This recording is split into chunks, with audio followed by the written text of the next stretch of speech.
Cykling er et rigtig, rigtig godt middel i forhold til at fremme folkesundheden i Danmark og ikke mindst at forebygge kræft.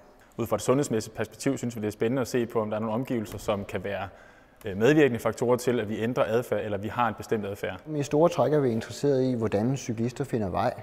Og både på den måde, hvordan de opfatter den verden, de cykler sig igennem, og hvad for en viden de har om det. Men i allerhøjeste grad også for at finde ud af, hvad de foretrækker.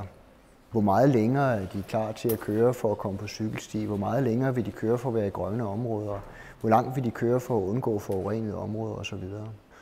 Og det viser det sig, at der i hvert fald er nogle faktorer, som kan påvirke adfærden i enten en positiv eller negativ retning, hvad angår aktiv transport, gang eller cykling.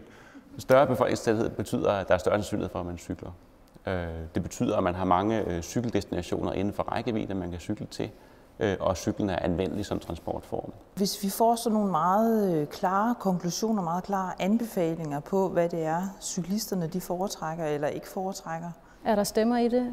så er det noget, vi kan bruge i videreformidlingen til vores politikere. I forhold til planlæggere og i forhold til politikere, jo mere skarpt skåret budskabet er, jo nemmere er det lige umiddelbart at præsentere og vinde gehør for.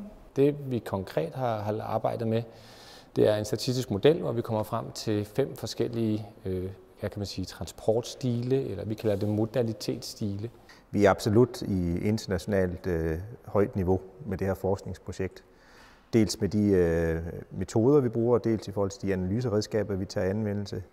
Eksempelvis brugen af GPS er i sin absolutte vorden, og der er vi med helt førende. Så hvis forældrene for eksempel selv er cyklister, så har de også en større tilbøjelighed til at cykle meget med deres børn. Og den der gensidige, eller den der kontinuerlige træning, og at man har rigtig mange cykelkilometer i benene som barn, og man har været konfronteret med rigtig mange forskellige slags situationer, det er med til at opbygge kompetente cyklister.